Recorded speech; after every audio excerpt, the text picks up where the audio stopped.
আরেকটি বার পর্ব সংখ্যা ৩৯। লেখনীতে ইশরাত ইতি। রওনক নিজের হাতের দিকে তাকিয়ে আছে, উর্বি তাকিয়ে আছে তার দিকে। হাত থেকে দৃষ্টি সরিয়ে রওনক উর্বির মুখের দিকে তাকায়। উর্বি আবার অস্ফুট স্বরে বলে ওঠে, আরেকটা দিয়ে যান। রওনক নিজের হাত সরিয়ে নিতে গেলে উর্বি হাত ছাড়ে না, ধীরে ধীরে উঠে বসে। রওনকের চোখে চোখ রেখে বলে ওঠে, চুমুটা খেয়েছেন কার কপালে? রওনক নিশ্চুপ। উর্বি খোঁচা মেরে বলে ওঠে, আমার কপালে চুমু খাওয়ার সাথে আপনার বাচ্চার সুস্থতার কোনো সম্পর্ক নেই। চুমুটা খেলেন কেন? রওনক আবারও বিছানার একপাশে বসে দেখতে থাকে উর্বিকে। উর্বি বলতে থাকে, এর থেকে আমায় আরও দুটো চড় মেরে দিন, তবুও এমন কাজ করবেন না। ক্ষমা চেয়েছি তো, আর দেব না নিজেকে কষ্ট, দেব না আপনাকে কষ্ট, করব না অসম্মান। বুঝতে পেরেছি, ঘুমাও। এত উত্তেজিত হওয়া ঠিক হচ্ছে না, আমার বেবির অসুবিধা হবে। ঠান্ডা গলায় জবাব দিয়ে রওনক পুনরায় উঠে দাঁড়াতে গেলে উর্বি আবারও হাত টেনে ধরে। রওনক উর্বির দিকে তাকায়। উর্বি ছলছল চোখে তাকিয়ে আছে রওনকের দিকে। রওনক একটা দীর্ঘশ্বাস ছেড়ে নিচের স্বরে উর্বিকে বলে ওঠে, কি কেঁদে ফেলবে? কাঁদবে? উর্বির ঠোঁট কাঁপছে। রওনক বলে ওঠে, ওয়েট, এখনই কেঁদো না, একটু ওয়েট করো। কথাটি বলেই রওনক জোর করে উর্বির হাত থেকে নিজের হাত ছাড়িয়ে ঘরের মাঝামাঝি স্থানে অবস্থানরত টি টেবিলের ওপর থেকে টিস্যু বক্স নিয়ে আসে উর্বির পাশে বসে। উর্বি দেখতে থাকে রওনককে। রওনক উর্বির হাতে টিস্যু বক্স ধরিয়ে দিয়ে উর্বির চোখে চোখ রাখে, স্বাভাবিক গলায় বলতে থাকে, নাও এবার শুরু করো। পুরো বক্সটা ইউজ করবে আজ রাতে, দরকার পড়লে আরেকটা এনে দেব। উর্বি অস্ফুট স্বরে বলে, কেন করছেন এমন? কি করছি? কষ্ট দিচ্ছেন। আর তুমি কি করেছিলে? ক্ষমা চেয়েছি তো। ব্যাকুলতা উর্বির কণ্ঠে। হয়ে গিয়েছে? আপনি ক্ষমা চেয়েছেন আর আমি ভুলে যাব সেই বিভীষিকাময় রাতটা। হসপিটালের বাচ্চা মেয়েটা আধমরা হয়ে পড়ে আছে, আর একদিকে স্ত্রী আর অনাগত সন্তানের জীবন নিয়ে টানাটানি। আশপাশে গোটা পৃথিবীতে কেউ ছিল না আমাকে সামলানোর জন্য। একা একাই সামলেছি নিজেকে। ভুলে যাব আপনার সামান্য ক্ষমা চাওয়াতে? শাস্তি দিচ্ছেন তো, শুধরে নেওয়ার চেষ্টা করছি। আর কি করব? শাস্তি দেওয়ার একবারে দিয়ে দেন। আমি আমি আমার স্বামীকে ফেরত চাই। আমি এটা চাই, আমি ওটা চাই, সব কিছু এখন থেকে আপনার চাওয়াতেই হবে না। আমার যখন মনে হবে আপনি পুরোপুরি শুধরেছেন, আপনার মাথায় মস্তিষ্কে কিলবিল করতে থাকা পোকাগুলো নেমে গিয়েছে, যখন বুঝবো আপনার ব্রেন আসলেই কাজ করতে শুরু করেছে, তখন আপনি অবশ্যই আপনার স্বামীকে ফেরত পাবেন। এখন ঘুমান।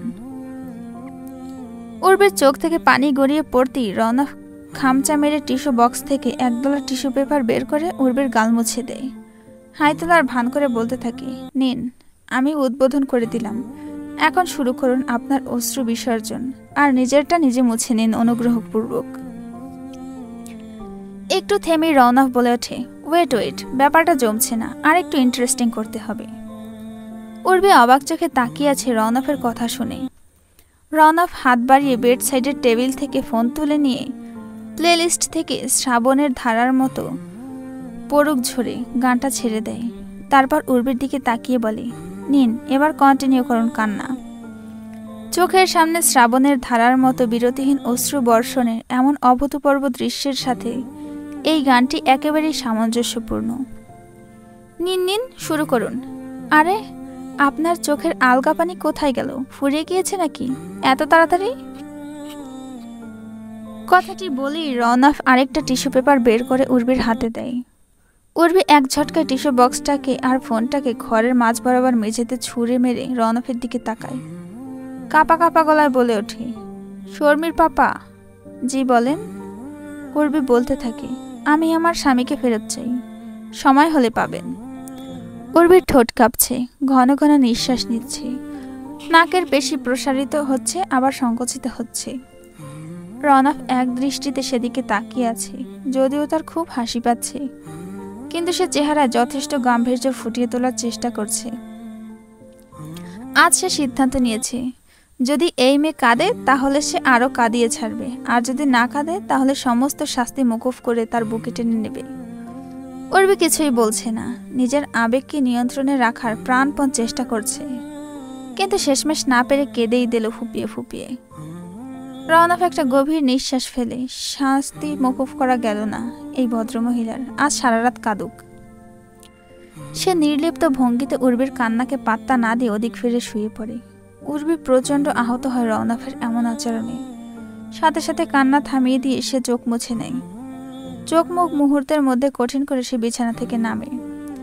রওনক উর্বির সমস্ত কর্মকাণ্ড আন্দাজ করার চেষ্টা করছে। উর্বি বিছানা ছেড়ে নেমে উঠে দাঁড়ায়। রওনক বলতে থাকে, ঘরে কোনো ধরনের ব্লেড বা নাইফ নেই যেটা দিয়ে নিজেকে আঘাত করা যায়। হাত কেটে নকশা আঁকা যায়। উর্বি কপাল কুঁচকি ওপাশ ফিরে থাকা রওনকের দিকে একপল তাকিয়ে ঘর থেকে বের হওয়ার সিদ্ধান্ত নেয়। রওনক সাথে সাথে উঠে বসে, দ্রুত পা ফেলে উর্বির কাছে গিয়ে তার হাত টেনে ধরে। গম্ভীর কণ্ঠে বলে ওঠে, কোথায় যাচ্ছ? শর্মিদের ঘরে, এখন থেকে ওখানে শোবো। ওরা দুই বোন একটা বেড শেয়ার করে। আমার জায়গা হবে, ওদের কষ্ট হবে। ঠিক আছে, অন্য কোনো রুমে যাচ্ছি তবে। রওনক উর্বির দিকে কয়েক মুহূর্ত তাকিয়ে থাকে। উর্বিকে পাজা কোলে করে তুলে নেয়। উর্বি প্রথমে চমকে উঠলেও সাথে সাথে কেঁদে ওঠে। রওনক একটা দীর্ঘশ্বাস ফেলে বলে ওঠে, আবার?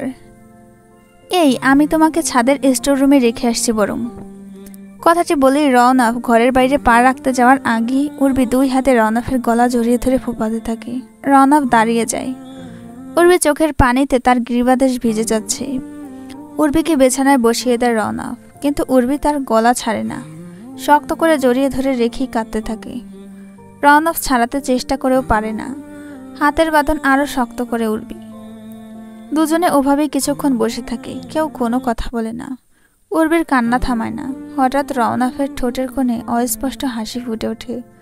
ধীরে ধীরে একটা হাত উর্বির পিঠে এবং আরেকটা হাত উর্বির মাথায় রাখে। কিছুক্ষণ উর্বির মাথায় হাত বুলিয়ে দিয়ে নিচু স্বরে বলে ওঠে, আর দেবে কষ্ট আমাকে? উর্বি জবাব দেয় না, কাঁদতে থাকে। রওনক বলে, কান্না না থামালে শাস্তির মেয়াদ বাড়বে। উর্বি সাথে সাথে কান্না থামিয়ে ঝটপট চোখের পানি মোছে। রওনক হেসে ফেলে। উর্বির মাথাটা বুকের সাথে চেপে ধরে হাসতে হাসতে বলে ওঠে, বোকা হাঁসের ছানা। উর্বি পুনরায় কেঁদে ওঠে স্বস্তিতে। রওনক ধমকের সুরে বলে, আবার? উর্বি কান্না না থামিয়ে আটকে আটকে বলে ওঠে, এই শেষ, আর হবে না। সকাল সকাল নাবিল উঠে গিয়েছে। সে ধীর পায়ে হেঁটে আয়নার সামনে দাঁড়িয়ে নিজেকে দেখে। গত 2 দিন ধরে হালকা জ্বর সর্দি ছিল। এখন তার গায়ে একেবারেই জ্বর নেই, কিন্তু জ্বরের থেকেও ভয়ঙ্কর কিছু এসেছে। তার গাল ফুলে গিয়েছে, অসহ্য যন্ত্রণা লাগছে। রওনক দেখে বলছে, মাম্পস। প্রাথমিক কিছু ঔষধ দেওয়া হয়েছে, ঠিকমতো পরিচর্যা পেলেই সেরে যাবে। নাবিল একদিন যাবৎ কিছুই গিলতে পারছে না। পানি খেতেও ভীষণ কষ্ট হচ্ছে তার। পানি খাওয়া তো দূরের কথা, তার জানই বেরিয়ে যাচ্ছে প্রায়। আয়নার সামনে থেকে সরে দাঁড়ায় সে। ঘাড়ে একটা মাফলার পেঁচিয়ে বসে আয়নার কাছে। তার দৃষ্টি টেবিলের উপরে ফটো ফ্রেমের দিকে। এটা খুব ছোটবেলায় তুলেছিল তারা। 3 ভাই বোন এবং মামা পাপ্পা। শর্মির বয়স তখন 1.5 বছর ছিল। ফোনের ভাইব্রেশনের শব্দে নাবিলের ঘোর কাটে। সে ফোনটা হাতে তুলে নেয়। ফ্রেন্ডরা সবাই গ্রুপ কল দিয়েছে।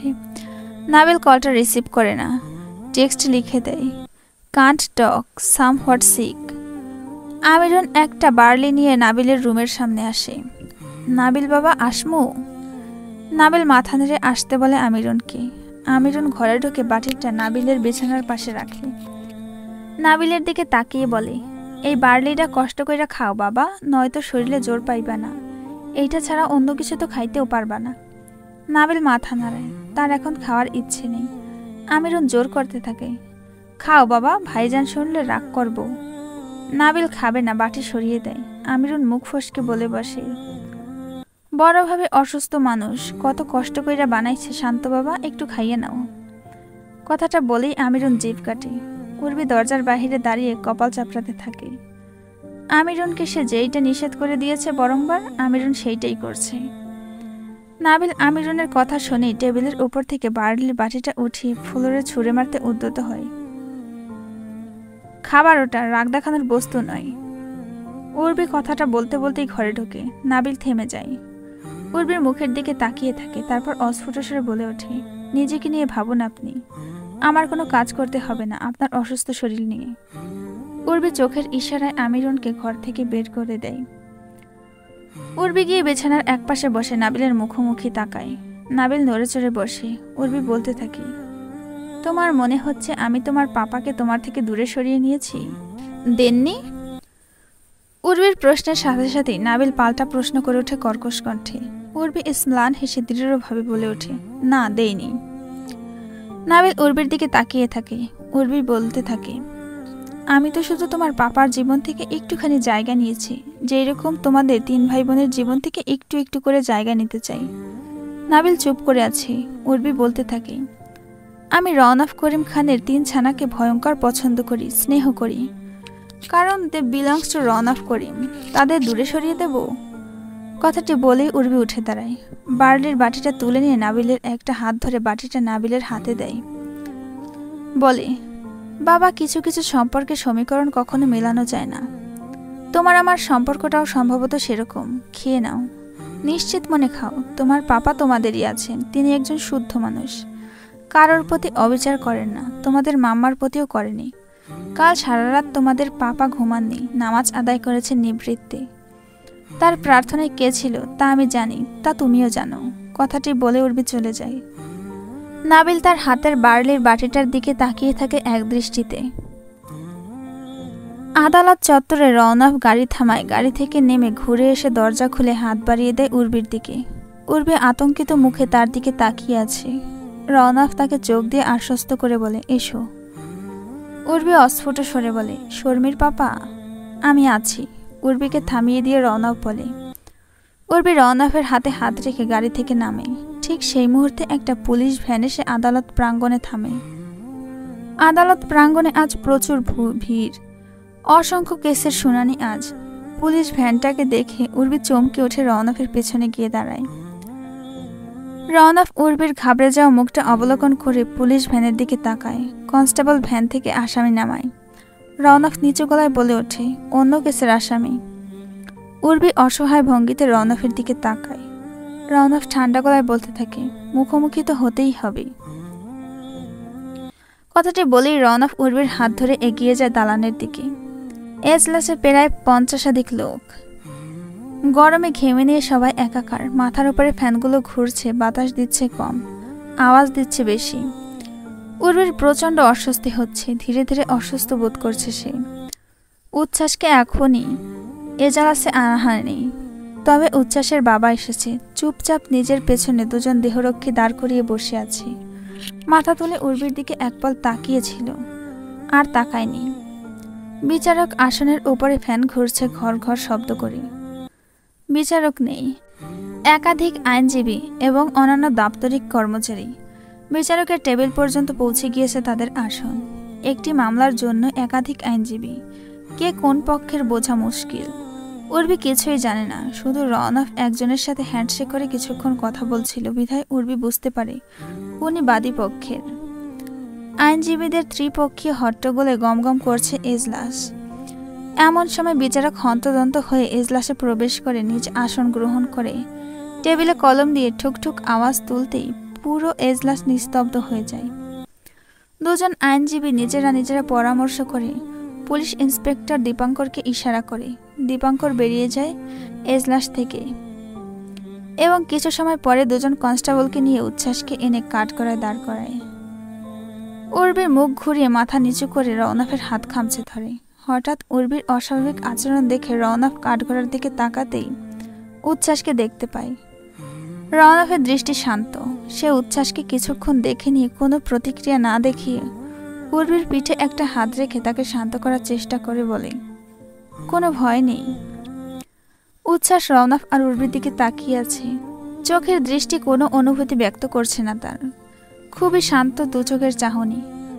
পরনে তার সাদা টি শার্টের উপরে একটা নেভি ব্লু শার্ট, বোতামগুলো একটিও লাগানো নেই। চেহারা দেখে তার ক্লান্তি বোঝার কোনো উপায় নেই। দাঁড়িয়ে আছে টান টান। উর্বি ছটফট করছে। সে এখান থেকে যেতে চায়। একটিবারের জন্য কাঠগড়ার দিকে দৃষ্টি দেয় না। রওনাফ এক হাত দিয়ে আগলে ধরে তাকে। সকল প্রমাণাদি পেশ করা হয়। বিচারক খুব মনোযোগের সাথে ফাইল পড়েন। উচ্ছ্বাসের নামে মোট 3টি চার্জ ছিল: হত্যা, হত্যার চেষ্টা এবং নারী নির্যাতন।